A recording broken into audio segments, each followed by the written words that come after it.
obsi yaa Ammaar nabiyyiin akkana jedha maatii Yaasir obsaa Rabbi biratti jannanni waadaa isinii galamee jira.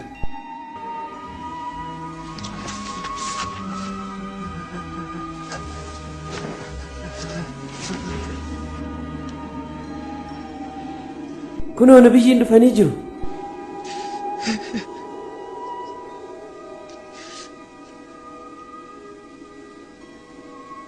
yaa ergamaa Rabbi akkamiin ija keessan ilaalu ulfinna keessan salphise maqaa waaqa jaraa waamee jira akkam godhe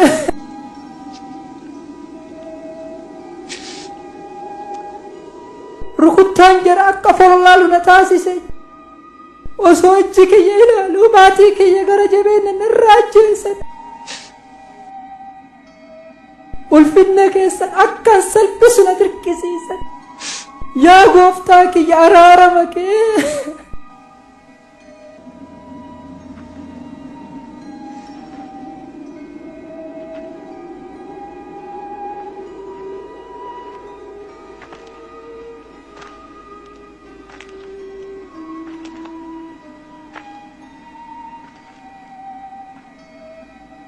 Ammaar maalo rabbii kee sodaadhu ergamaan rabbii waan sirra ga'een onneen isaanii tuqamee bada gadduu isaanii irraa kan ka'e ijji isaanii imimmaan hin jiidheera waan dirqamtee hojjetteef halatamaa miti rabbiin lubbuu namaa dandeettii isiitti ol hin dirqisiisu.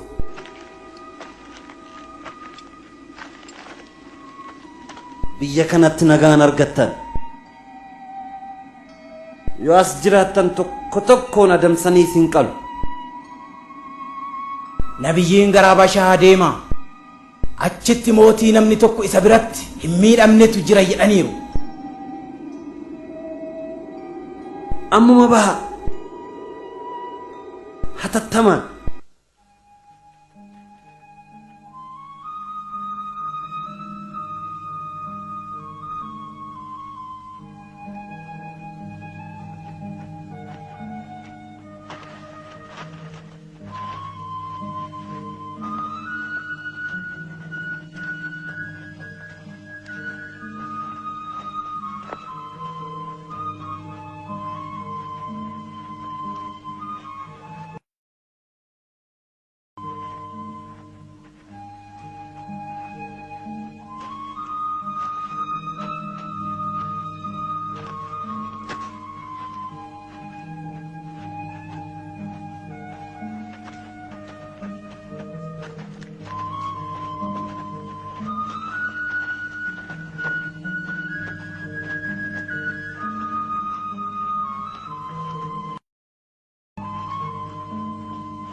fardaan gurgurtoonni dhufan haa dhaqannu.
duutee jara arginee dukabuun garuu jara argachuu hin dandeenye akkanumaan dadhabne. Egaa warri miilaan deeman fardaan guluftoota jalaa bahan naan jechaa jirta. Jalaa bahanii iddoo galan dhabne malee. Muhammad ammas makka keessa jiru dadhabtootatti nu jalaa bahe malee. Dadhabaa ta'anii jabaa ta'anii maal garaagarummaa qaba. Daldala Habashaa wajjin qabnu baay'ee miidha. Habashaa Amr mootiin Habashaa michuu keetii miti. Michuu koo jedheetii yaada. Egaa michooma kee itti fayyadamuu hin dandeessu. Nan deebise jedheen abdadha. Kanaafuu deem gara Habashaa.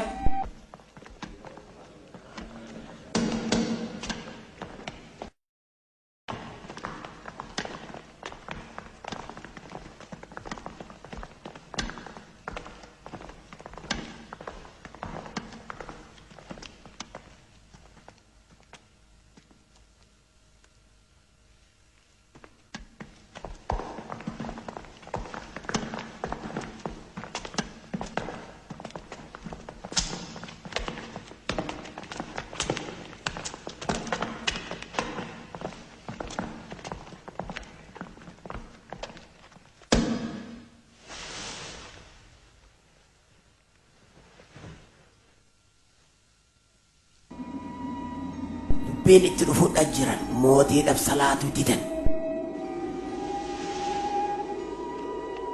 Nabiyyii keessaniif hin sagadanu. Rabbi tokkochaan malee eenyuufuu hin saganu. Muhammad ergamaa Rabbiif gabricha ta'uu isaa qofa kan nu barsiise. Ergamaa Rabbii raajii isaa akkamiin agarsiisetti Jaafar? Gara samiitti ol bahuu ni danda'a. Bishaan irra deemee jira. Dhukkubsataa fayyisee jira. Bal'aa ija banee jira. Du'a kaasee jira. Raajii isa akkamii agarsiisetti Jaafar?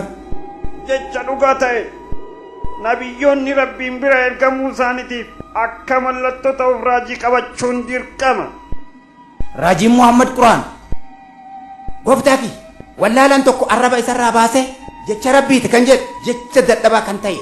Yaa mootii wanta jedhan dhageesse ragaa kana caalu waan qaban sitti fakkaata. Garuu Rabbiin nabiyyoota hordoftoota isaanii qooqa adda addaatiin dubbisuu akka danda'anuuf qooqa kanaan dura dubbatanii kan hin beekne dubbachuu akka danda'an akka godhu nan beeka. Haa ta'u malee raajiin kun yeroo ammaa kana uumamuu isaanan shakka.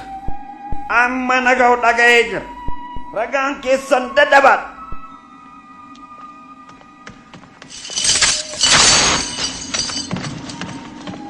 Dhiibbaan waan nutti guddatee miidhaan waan nutti cimeef eegumsa argachuuf sin bira dhufu. Muhammaditu gara Habashaa deema.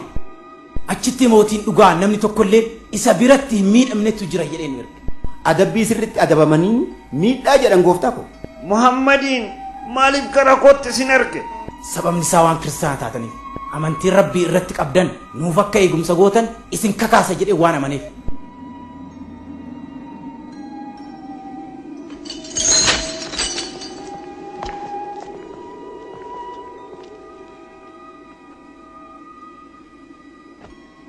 Yaa mootii nuti ummata wallaalaa turre. Aseelota harka keenyaa mukaaf dhagaarraa boc waaqeffanna turre. Du'aa nyaanna turre. Firoomsa kun mirga ollaa hirdhisna jabaan keenya dadhabaa miidha. Haala kana keessa otoo jirru Rabbiin nu keessaa nabiyyii sanyii isaa dhugaa dubbachuu isaaf amanamaa ta'uu isaa hubannee kan beeknu nu erge. Nabiyyiin kun Rabbiif qofa akka bitamu gooftaa sobaa mukaaf dhagaa irraa hojjetaman kan abbootiin keenya waaqeffatan akka ittiin dhiyaanne waamicha nu dabarsan. Waaqtota keenya irratti soba dubbataa jiru. Nuti kan waaqeffannu dhagaa yookaan muka osoo hin ta'in hafuura jara gubbaa jiru isaan gara Rabbitti dhiyaatu. Hundumtuu warroottan aseelotaan amananii waan ati hubatte ni hubatan jechuun rakkisaadha. Amee amantiin keessan maalitti isin ajaja? Rabbi qofaaf akka bitamnu isarratti waa tokko akka yagatoomsin akka dhugaa dubban akka waadaa hin nyaanneef firummaa akka hiinu mirga ollaa akka hin hirdhisne sagaagalummaa akka raawwanneef lubbuu seeraan ala balleessuu irraa uf qusachuu nu barsiise. Qarshii ilmaan haadhaaf abbaan qabne nyaachuu irraaf maqaa dubartii sagaagalummaadhaan balleessuu irraa nu dhoowwa. dubartii qulqulluu. Amantiin keessan ammoo waa'ee dubartii maal jedha? Amantiin keenya saala lamaanuu qixxeetti ilaala. Mirga nu qabnu jarris ni qabu. Mirga jarri qabu nutis hin qabnu. Dubartiin ammoo mirga maali qabdi? Jara ni bin nu haa fayyadaniif huccuu fi nyaata isaan dandeenyan. Yoo ajajamuu didan ni gurgurraani.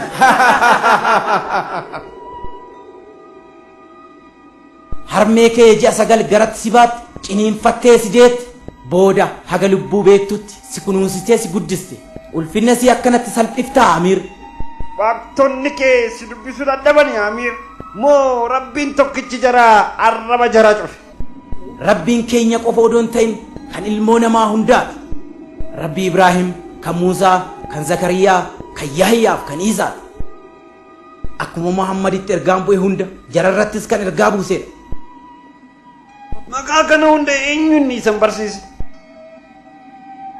Quraan kitaaba kan Muhammad irratti bu'e. Muhammad ilmoo haadha fi abbaa hin qabnee fi kan re'ee tiksee guddatee. Isaanis Galiilaa keessatti hojii anaatummaa hojjetaan turre. Dhugaa isiniin jedhe. Ergaa Muhammadin fideef ergaan Yesuusii burqaa tokkorraa kan waraabamanii. Yaa mootii waa'ee Yesuusis waan gurraaf ulfaatu waan jibbisiisaa dubbata. Waa'ee Yesuusii maal jedhan? Nama malee haala gooftummaa hin qabu jedhan. Dubbadhaa amantii waa'ee Yesuusii irratti qabdan maal fakkaata? Akka nabiyyiin Muhammad nu barsiisanitti hafuura kan Rabbii irraa ta'eef gara Maryamii qulqullittiitti. Yesuusii eenyuun isa akka ta'eef akkaataa ittiin dhalate gaafadha. Quraana keessan keessaa akkaataa dhaloota Yesuusii wanti himame jira ree? Attam mina dubbis.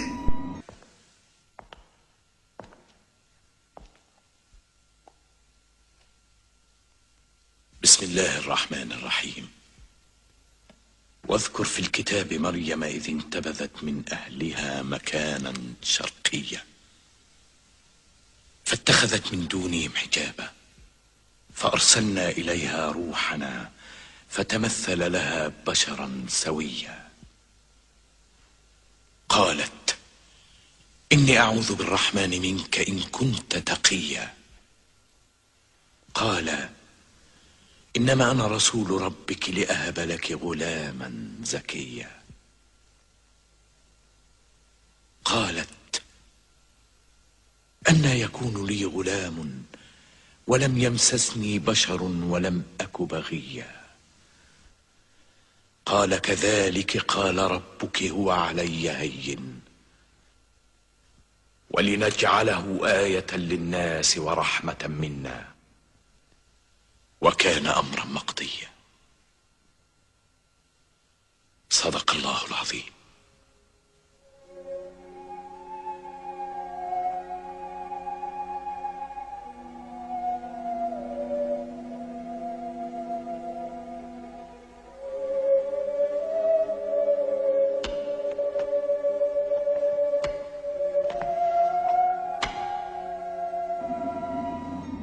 Amantii keenyaaf keessan gidduu hamma sarartii kanallee garaagarummaan hin jiru. Amr warqii tabba gahullee yoo naaf namootaan naga kan dabarseesiif hin kennu. Jaafar kanaan booda bilisa baatanii jiru. Gooftaan eeyyamee hanga biyya keessanitti deebitanutti